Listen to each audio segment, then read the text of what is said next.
Assalamualaikum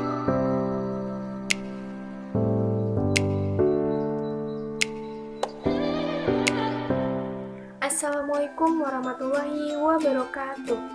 Kali ini kita akan membahas tentang interaksi makhluk hidup.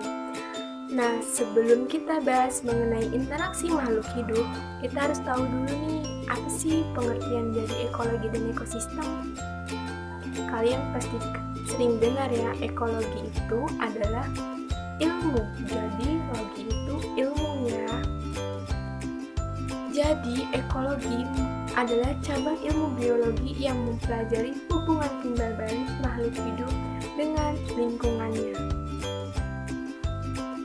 Sementara ekosistem adalah suatu sistem hubungan timbal balik yang terbentuk antara makhluk hidup dengan lingkungannya.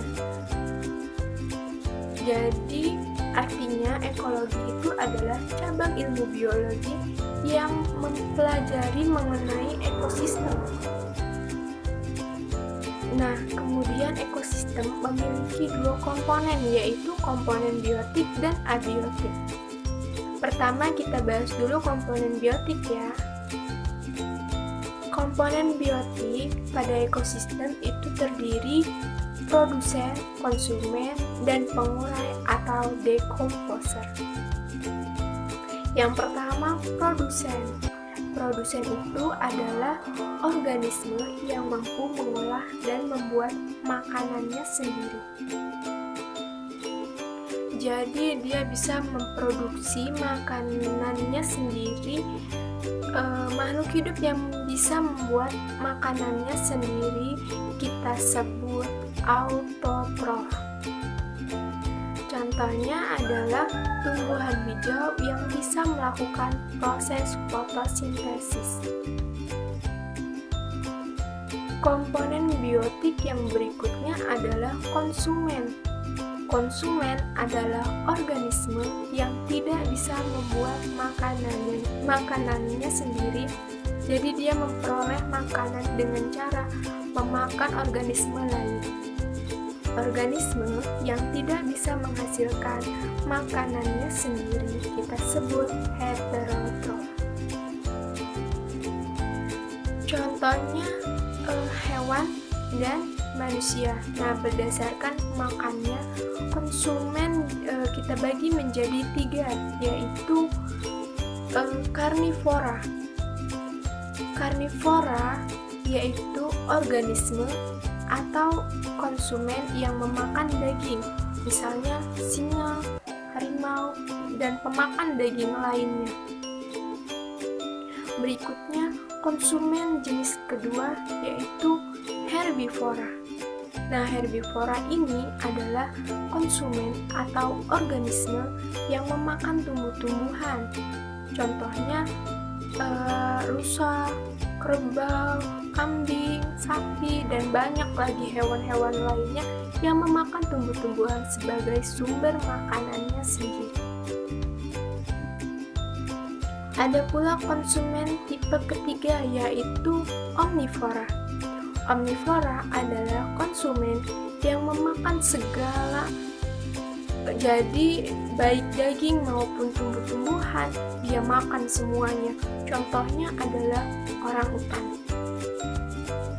Nah, itu tadi 3 jenis konsumen. Berikutnya kita masuk ke komponen biotik. Pada ekosistem, yang ketiga yaitu pengurai. Pengurai adalah organisme yang berperan dalam proses penguraian organisme. Jadi, organisme atau makhluk hidup yang sudah mati harus diuraikan untuk menjadi sumber hara di dalam tanah bagi tumbuh-tumbuhan. Contoh pengurai atau decomposer adalah bakteri, cacing, dan jamur. Nah, berikutnya komponen ekosistem yang kedua yaitu komponen abiotik. A dalam biologi artinya tidak, dan bio itu hidup. Jadi, komponen abiotik berarti komponen yang bukan merupakan makhluk hidup. Jadi, komponen abiotik ini benda tidak hidup, tetapi sangat berperan penting dalam kehidupan semua makhluk hidup yang ada di ekosistem.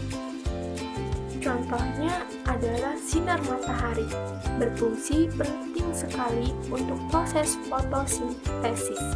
Ada pula air, di mana air ini berfungsi sebagai minuman bagi para konsumen dan berperan penting sebagai bahan baku untuk proses fotosintesis. Juga bisa untuk tempat tinggal hewan hidupnya yang hidup di perairan. Ada pula komponen abiotik yang berupa udara. Ya, udara ini dibutuhkan untuk bernafas bagi makhluk hidup. Semua makhluk hidup membutuhkan udara, khususnya oksigen, untuk proses pernafasan. Selain itu, kita juga membutuhkan faktor abiotik lain berupa tanah. Nah, tanah ini merupakan substrat utama yang kita gunakan untuk bercocok tanam. Tanpa tanah kita tidak bisa menanam tumbuh-tumbuhan. Tanpa tumbuh-tumbuhan kita tidak ada produsen ya. Kalau tidak ada produsen, maka konsumen tidak bisa mendapatkan makanan. Sehingga tanpa komponen abiotik ini kita tidak bisa hidup dan ekosistem tidak bisa berjalan dengan baik. Kemudian materi selanjutnya yaitu mengenai pencemaran lingkungan.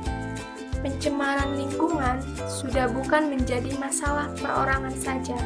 Hal ini sudah menjadi tanggung jawab bagi kita semua. Sebab dampaknya tidak hanya diri sendiri yang mengalaminya. Salah satu pencemaran lingkungan yang perlu diketahui yaitu pencemaran tanah.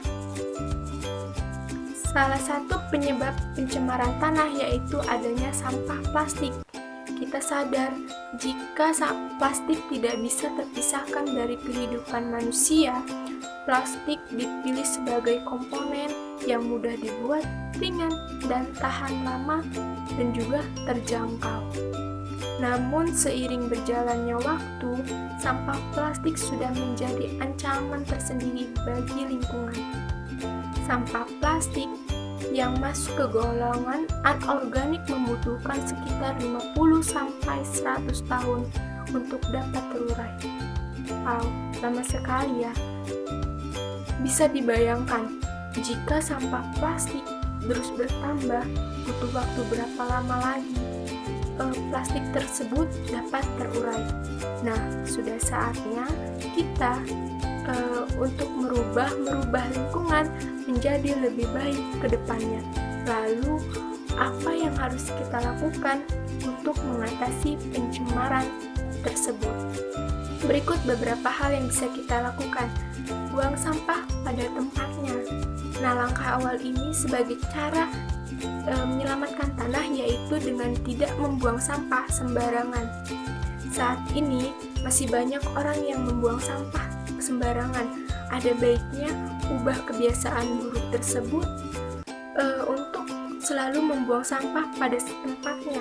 Ada baiknya juga sejak usia dini anak-anak sudah dilatih untuk melakukan kebiasaan membuang sampah. Sebab perubahan kecil bisa berdampak besar di kemudian hari. Melakukan 3R. Mungkin istilah 3R masih terlalu asing bagi sebagian orang. 3R yaitu reduce atau kurangi, reuse atau gunakan kembali, dan recycle atau olah kembali. 3R hanya berlaku pada sampah anorganik seperti sampah plastik.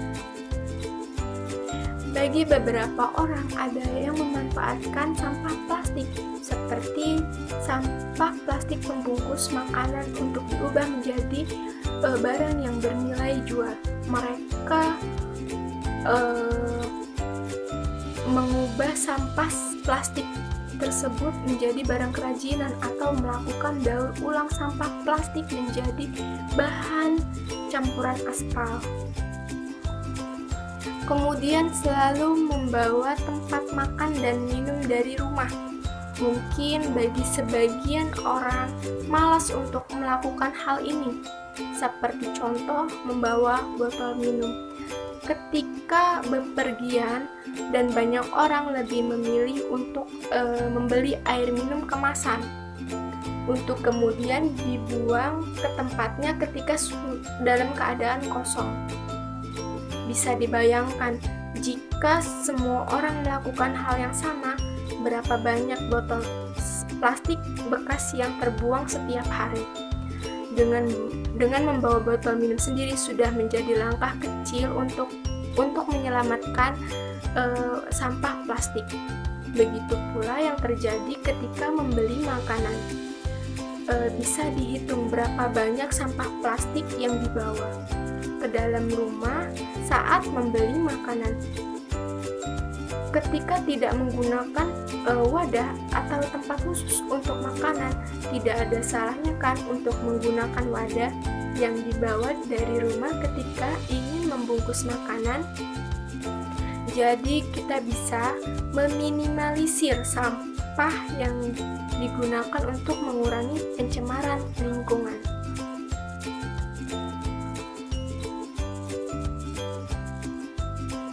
Mungkin cukup sekian materi dari saya. Terima kasih. Wassalamualaikum warahmatullahi wabarakatuh.